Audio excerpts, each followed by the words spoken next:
Boa noite, irmãos da IPPI, aos amigos, a todas as pessoas que nos ouvem nesta noite. Queremos agradecer ao nosso Deus pela oportunidade de mais uma vez estarmos reunidos para poder prestar um culto de louvor ao nosso Deus. E eu gostaria de convidar a todos que estão em casa nesse momento, que não apenas participe, mas também busque ao nosso Deus, o adore neste momento. Eu gostaria de convidar os irmãos a abrir a palavra no livro de Hebreus, capítulo 4, a partir do versículo 14. Hebreus 4, 14. O texto nos diz que Jesus é o sumo sacerdote que se compadece de nós. E diz assim a partir do versículo 14: Tendo, pois, a Jesus, o Filho de Deus, como grande sumo sacerdote que penetrou os céus, conservemos firmes a nossa confissão, porque não temos sumo sacerdote que não possa compadecer-se das nossas fraquezas. Antes, foi ele tentado em todas as coisas, a nossa semelhança, mas sem pecado. Acheguemo-nos, portanto, confiadamente junto ao trono da graça, a fim de recebermos misericórdia e acharmos graça para socorro em ocasião oportuna. O texto nos diz, meus irmãos, que nós temos um poderoso sumo sacerdote. Aquele que intercede por nós e nos deu a oportunidade de poder adentrar a presença do nosso Deus no trono de graça e também colocarmos diante do nosso Deus todos os nossos pedidos, todas as nossas petições diretamente com o nosso Deus. E a palavra diz que nós podemos fazer isso confiadamente, não nos nossos méritos, mas porque Jesus assim o fez. Foi Ele que fez, foi Ele que nos deu essa oportunidade. Eu gostaria de convidar a todos nesse momento que curvasse a vossa fronte e elevasse o pensamento ao nosso Deus, adentrando ao trono de graça e colocando diante dele todas as nossas petições e confessando todos os nossos pecados. Oremos. Grandioso Deus, na Tua presença, nós nos colocamos mais uma vez, não pelos nossos méritos, mas porque o Senhor Jesus nos permitiu que pudéssemos fazer, ó Deus, entrar na Tua presença e conversar com o Senhor.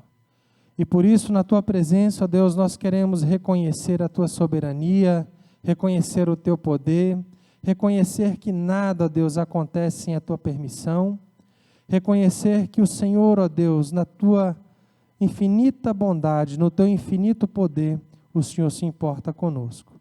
Obrigado, porque isso foi feito através do sangue precioso do nosso Senhor Jesus. E queremos agradecer o Senhor por isso. E também, ó Deus, na Tua presença queremos confessar os nossos pecados, ó Pai. Reconhecer que não somos nada, reconhecer, ó Deus, que somos pecadores e carecemos da Tua misericórdia. Pedimos que a Tua infinita misericórdia, nesse momento, o Senhor possa nos perdoar, ó Deus. Que o Senhor possa nos purificar, ó Deus, e perdoar de todos os nossos pecados. E nós, ó Deus, podemos confiar, porque a Tua palavra diz, ó Deus, que o Senhor Jesus intercede por nós. E por isso, ó Deus, nós cremos que nesse momento o Senhor nos perdoa. E possamos, ó Deus, louvar e bendizer o Teu nome para a glória do Senhor. Mais uma vez, obrigado, ó Deus, porque encontramos perdão no Senhor. Em nome do nosso Senhor Jesus, que nós oramos agradecidos. Amém. Mais uma vez, queremos agradecer e também convidar a todos nesse momento para poder louvar e bendizer o nosso Deus através dos nossos irmãos da equipe de louvor. Louvemos o nosso Deus. Quero saudar a igreja com a paz do Senhor Jesus. Vocês que estão em casa, estão nos acompanhando, que o nosso Deus esteja conosco nesse momento de louvor, de adoração, e que nós estejamos sempre na presença do nosso Deus. Vamos louvar, ó Rei das Nações, grandes são as obras do Senhor na nossa vida. Ó Rei das Nações, quem não temerá, quem não glorificará teu nome? Ó Rei das Nações, quem não te louvará, pois só teu nome é santo.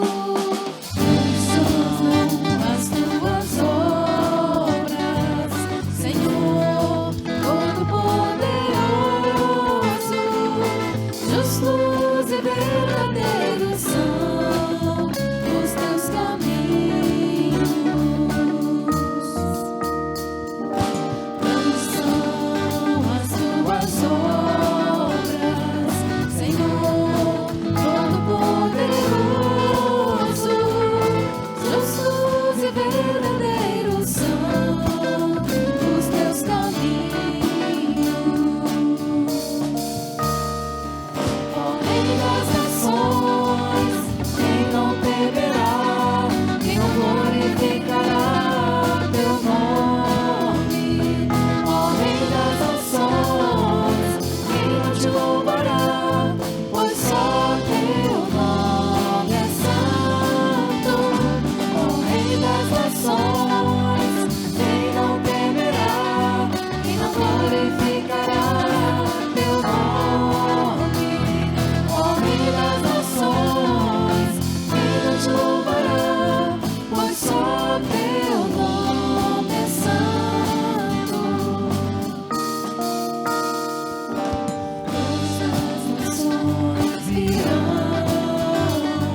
paz, viverei por ti, Jesus. Príncipe da paz, viverei por ti, Jesus. Amém.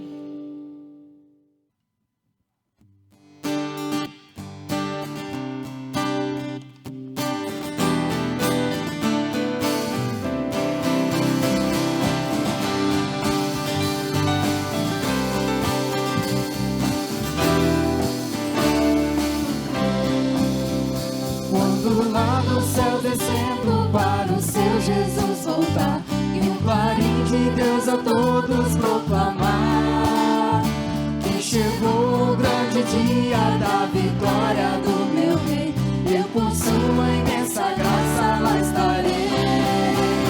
Quando enfim chegar o dia da vitória do meu rei, quando enfim chegar o dia, pela graça de Jesus eu lá estarei.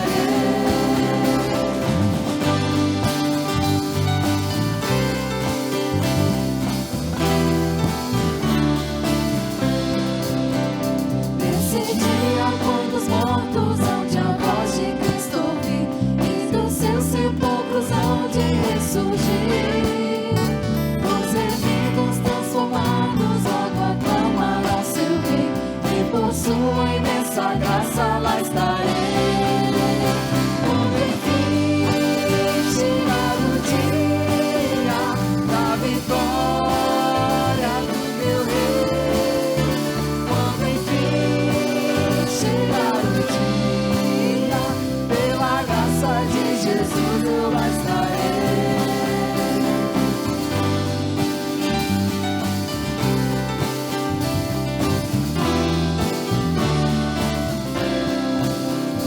Pelo mundo rejeitado por Jesus, meu Salvador, desprezaram, insultaram meu Senhor. Mas glorioso vem o dia da vitória do meu rei, e por sua imensa graça lá estarei. Quando enfim chegar o dia da vitória do meu rei, quando enfim chegar o dia, pela graça de Jesus eu lá estarei. Quando enfim chegar o dia da vitória do meu rei, quando enfim chegar o dia, pela graça de Jesus eu lá estarei.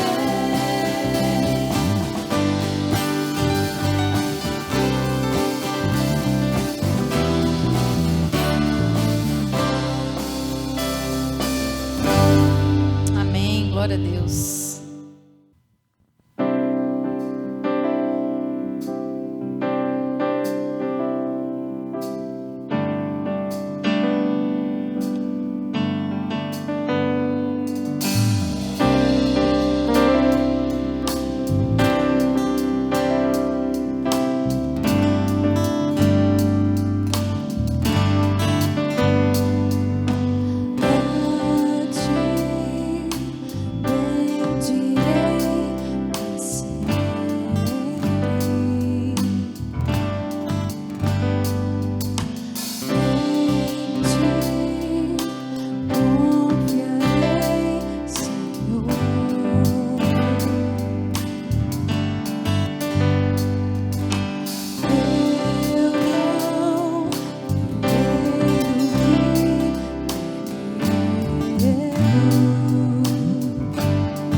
noite, meus irmãos e irmãs da IPPI.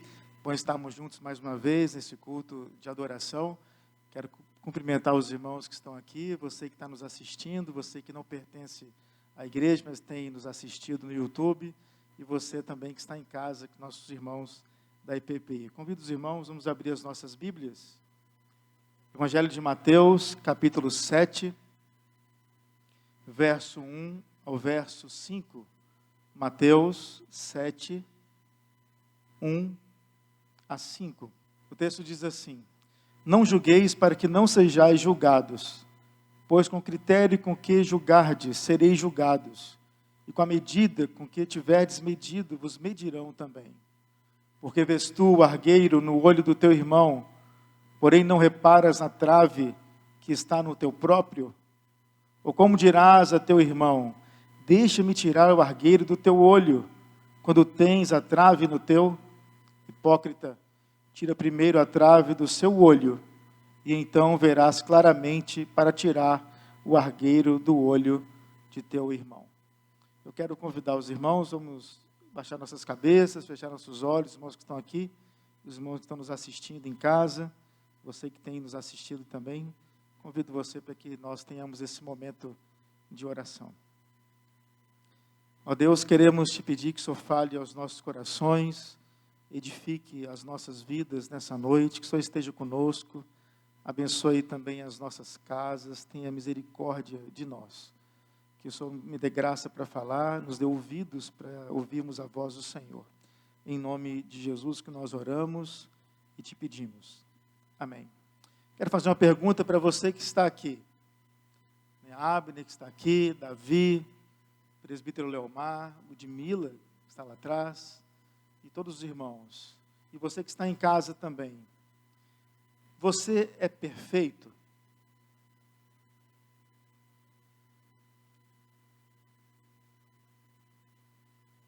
Precisa pensar muito para responder? Não precisa. Não é assim? Você é perfeito? Então veja bem, se eu e você, se nós não somos perfeitos, por que então, em muitos momentos da nossa vida, nós temos nos colocado numa posição de julgarmos os outros?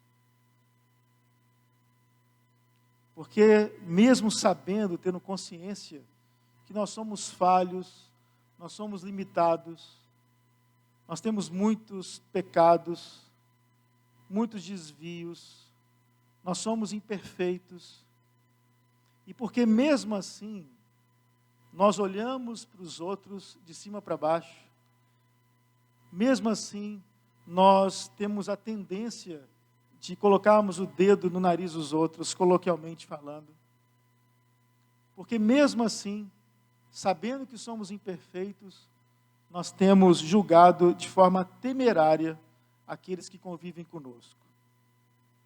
Isso tem a ver, por exemplo, com seus relacionamentos familiares, onde você se coloca numa posição e no pedestal de julgador ou de julgadora. Isso tem a ver com os relacionamentos eclesiásticos. Isso tem a ver com os relacionamentos de trabalho. Enfim, os relacionamentos como um todo. O texto que nós lemos fala a respeito de julgamentos. E eu quero pensar com os irmãos o que não significa, em primeiro lugar, essa injunção, não julgueis, para depois entendermos o que o texto fala, para que nós não julgarmos, para que nós não julguemos uns aos outros. O que não significa, então? Em primeiro lugar, não julgueis não é uma ordem para você e eu, nós suspendermos a nossa faculdade crítica em relação às outras pessoas. O que significa isso? A ideia aqui, nós não devemos tampar o sol com a peneira em relação àqueles que convivem conosco. Em outras palavras, nós podemos e devemos discernir aqueles que convivem conosco no sentido assim, vou explicar. Você que tem filhos, por exemplo, Ludmila, você que está aqui que tem filhos. Você vai deixar seus filhos conviverem com outros menininhos ou meninas que vão prejudicar seus filhos? Claro que não. Para que você, então, não deixe que ele convive com pessoas que vão prejudicá-los, você tem que fazer o quê? Você tem que discernir e, de certa forma, né, Davi, julgar as pessoas. Não é verdade? Nós temos que ter esse discernimento.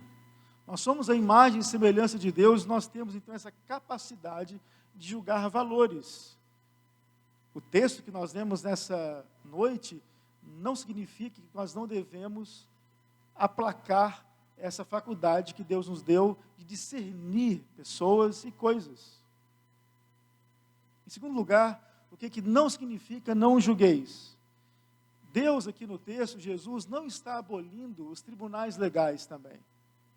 Não é assim, Gabriel? Senão não teria condições de nós colocarmos nossos direitos e invocarmos nossos direitos, estabelecermos nossos direitos e entrarmos na justiça em relação a outras pessoas, não é verdade? Então não significa não julgueis nesse sentido. Então o que significa não julgueis? O que essa palavra, o que esse mandamento ensina para você e para mim? Você que está aqui e você que está em casa. A ideia do texto, meus irmãos, é a censura implacável, temerária, irrefletida, hipócrita em relação àqueles que convivem conosco. Em primeiro lugar, então, nós não devemos condenar as pessoas severamente. Verso 1 e 2, o texto diz assim: não julgueis para que não sejais julgados, pois com o critério com que julgardes sereis julgados, e com a medida com que tiverdes medido, vos medirão também. Olha só, a ideia do texto aqui é aquele, Davi, é o crítico voraz, é aquele que julga os outros, é o descobridor de erros dos outros. Essa pessoa, ela adora viver à procura de falhas no seu próximo. Essa pessoa, ela não releva nada em relação ao outro, aos defeitos dos outros. Ela é uma hipercrítica, ela é uma pessoa que julga de forma temerária, ela vai nas minúcias, ou nas minúcias dos outros. Ela vai nos pontos fracos. A ideia é que essa pessoa, ela faz uma tempestade no copo d'água em relação àquilo que os outros fazem. E olha só, a tendência desse julgador ou dessa julgadora é que essa pessoa, ela imagina as piores intenções dos outros. E quando a pessoa que ela está olhando, que ela está julgando, ela faz alguma coisa boa, ela joga um balde de água fria nas ideias, ela joga um balde de água fria nas intenções, ela joga um balde de água fria naquilo que a pessoa faz. Ela não valoriza nada dos outros, ela condena de forma implacável os outros. É só você lembrar, por exemplo, de Marta e Maria. Maria ficou quedada aos pés de Cristo, absorvendo os ensinamentos de Cristo. Marta se via de um lado para o outro, mas no fundo o que ela queria era o reconhecimento. Tanto é que ela chega para Cristo e diz assim: só vai deixar essa minha irmã, eu servir sozinha, essa minha irmã ficar aí sem fazer nada? Em outras palavras, o julgador, ele sempre vê intenções ruins nos outros. Em segundo lugar, o que significa não julgueis? É que nós não devemos ser julgadores hipócritas também. Verso 3 e 4, o texto diz assim: Por que vês tu o argueiro no olho de teu irmão, porém não reparas na trave que está no teu próprio? Ou como dirás a teu irmão: deixa-me tirar o argueiro do teu olho, quando tens a trave no teu? Você sabe o que significa argueiro? Argueiro é um cisco, é um pequeno cisco. Trave aqui, no original, significa uma tábua, é uma tora. A imagem, ela é uma imagem ridícula até. Imagina só, você tem uma tora nos seus olhos, uma tábua nos seus olhos, e você vai tirar o cisco que está no olho do seu irmão. A imagem ridícula. Em outras palavras, você exagera as faltas dos outros e minimiza as suas faltas. Essa é a ideia. Presta atenção. Na verdade, o que geralmente acontece é que vemos as nossas faltas nos outros e os julgamos de forma vicária. Eu vou repetir. O que acontece conosco, você vê as suas próprias faltas nos outros e julga essas pessoas de forma vicária. Você já reparou isso? Preste atenção nas pessoas que você tem mais problema. Pensa aí, as pessoas que você tem mais problema, mais dificuldade relacional, são pessoas que se parecem muito com você. Vou repetir. Pensem nas pessoas que você tem mais problema. São pessoas que se parecem muito com você. Elas às vezes são iguais a você. Por isso que você vê nelas, de forma inconsciente, os seus erros, e você as julga de forma temerária. O julgador é como o fariseu. O fariseu, ele olha o pecado do outro, ele não olha o seu pecado. Ele olha a falta do outro, ele não olha a sua falha. Ele vê os problemas mínimos dos outros, mas ele não vê os seus problemas. Ele olha para o outro e diz assim: eu sou bom, você é ruim. Eu jejuo, eu oro, eu me dedico, eu não sou igual a você, pecador. A pessoa julgadora, meus irmãos e irmãs, ela se autoexalta, amesquinhando os outros. Vou repetir. Um julgador e uma julgadora são pessoas que se autoexaltam e elas minimizam, amesquinham o outro. Terceiro lugar, o que significa não julgueis? É que nós não devemos nos admoestar, ou melhor, nós devemos nos admoestar como irmãos. Verso 5. Hipócrita, tira primeiro a trave do teu olho, e então verás claramente para tirar o argueiro do olho do teu irmão. Em outras palavras, você e eu, nós devemos nos admoestar como irmãos. Mas primeiro que nós devemos fazer é olhar para nós mesmos. Em outras palavras, eu e você, nós não estamos isentos da responsabilidade moral para com os nossos irmãos. Se você está na igreja, se você faz parte do corpo de Cristo, você precisa entender e saber e ter consciência que você precisa e é responsável pelos seus irmãos que convivem com você. Há uma carência na igreja hoje de pessoas que são sensíveis aos outros. Pessoas que se preocupam com os outros. E a ideia do texto aqui do verso 5 é para nós, eu e você, nós termos então uma crítica construtiva em relação àqueles que convivem com a gente. Olha só, o texto no verso 5 diz assim: hipócrita, tira primeiro a trave do teu olho, e então verás claramente para tirar o argueiro ou o cisco do olho do teu irmão. A ideia é que você não tem que não tirar o argueiro, o cisco do olho do teu irmão.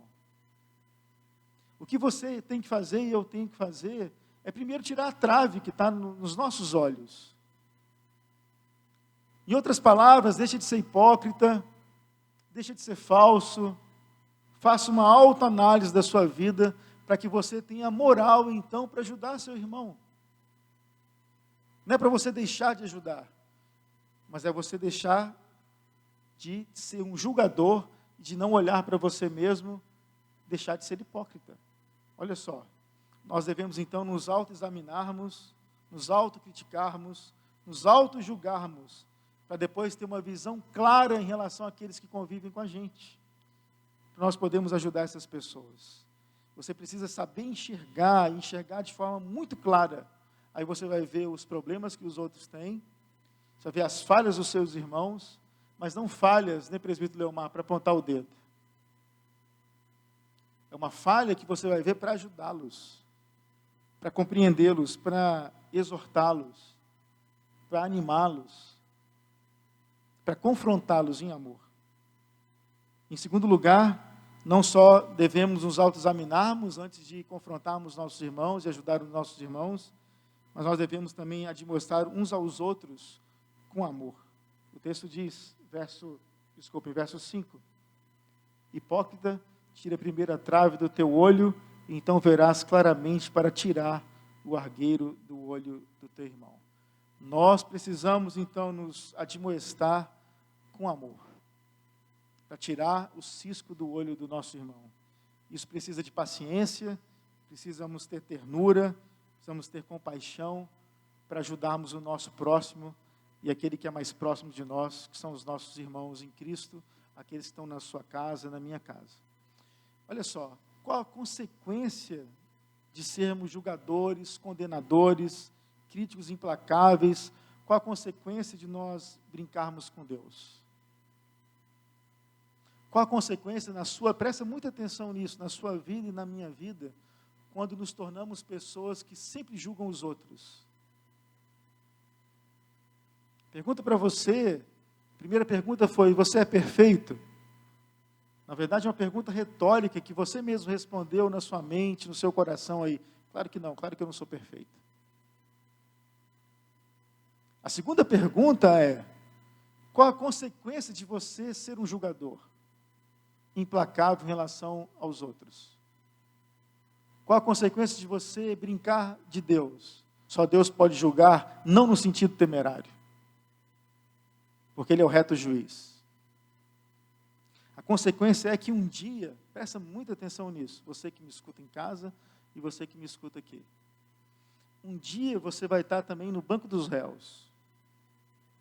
Um dia a sua crítica voraz, contundente, implacável, vai se voltar contra você. Porque a palavra de Deus diz assim: aquilo que você planta, você vai colher. Aquilo que você planta, você vai receber de volta. Você vai colher aquilo que você plantou, de acordo com a semente que você plantou. Então, se você planta julgamentos temerários em relação àqueles que convivem com você, você vai colher isso também. Isso em relação a você como pai, você como esposo, você como esposa, você como filho, você como irmão na igreja, nos seus relacionamentos eclesiásticos, de se colocar numa posição superior aos outros. Eu não sei se você é assim. Eu já fui muito assim. E chega um dia que nós vamos ser colocados no banco dos réus. Isso vai se voltar contra nós. E o que devemos fazer, que o texto nos ensina, é: tira primeiro a trave que está no seu olho, olha para você mesmo, saiba que você não é perfeito, tenha consciência disso e pare de julgar as pessoas. Você tem que tirar a trave para você poder ajudar seus irmãos, que tem suas limitações, que tem suas imperfeições, e que você pode estender a mão para ajudar essas pessoas que convivem com você. Que Deus abençoe a sua vida, que Deus nos dê graça, que nós sejamos graciosos para com aqueles que convivem conosco, assim como Deus é gracioso para conosco também. Isso muda as nossas vidas. E esse texto está inserido no Sermão da Montanha, que fala de uma contracultura cristã, onde nós vivemos guiados, orientados pelo Espírito Santo de Deus, porque nós somos mudados, transformados, regenerados pelo Evangelho. E quando nós somos assim, nós podemos ser pessoas que ajudam e não pessoas que só criticam, que se sentem melhores do que os outros. Que Deus nos dê sua graça, que Deus nos abençoe. Quero convidar você para que nós oremos mais uma vez. Queria convidar você a baixar sua cabeça, fechar seus olhos. Nós vamos ter mais esse momento de oração. Ó Deus, queremos te pedir que o Senhor transforme as nossas vidas, que o Senhor nos dê um coração gracioso, bondoso, para com aqueles que convivem conosco, que o Senhor tire de nós esses julgamentos temerários, que o Senhor nos dê a graça de podermos abençoar os nossos irmãos e ajudá-los nas suas fraquezas, nas suas lutas, nas suas limitações. Perdoe, Senhor, os nossos pecados, lava-nos, tome nossas vidas nas tuas mãos, em nome de Jesus. Amém. Que a graça do nosso Senhor Jesus Cristo, o amor de Deus, nosso Pai Celestial, a comunhão e as consolações do Espírito Santo do nosso Deus, esteja sobre todos nós e sobre todo o povo de Deus espalhado pela face da terra. Que dê o reino, o poder e a glória pelos séculos dos séculos. Amém.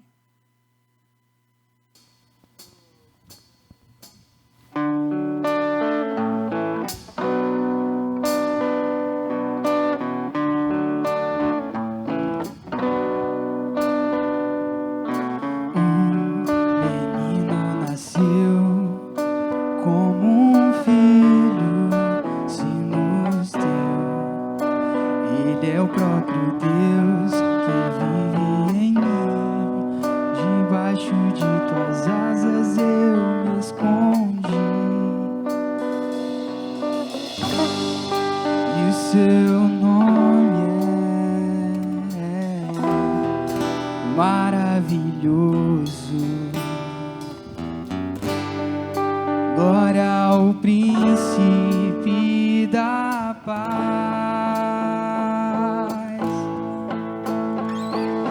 O céu começa a se abrir, toda a terra se dobrou a ti. Cristo, Rei dos Reis, veio nos buscar.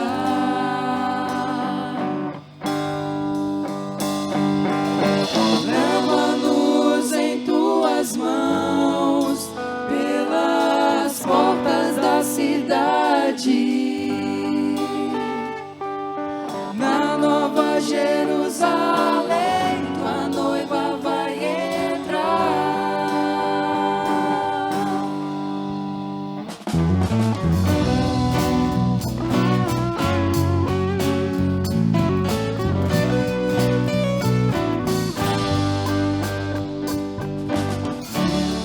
Menino nasceu, como um filho se nos deu. Ele é o próprio Deus que vive em mim. Debaixo de suas asas eu me escondi. E o seu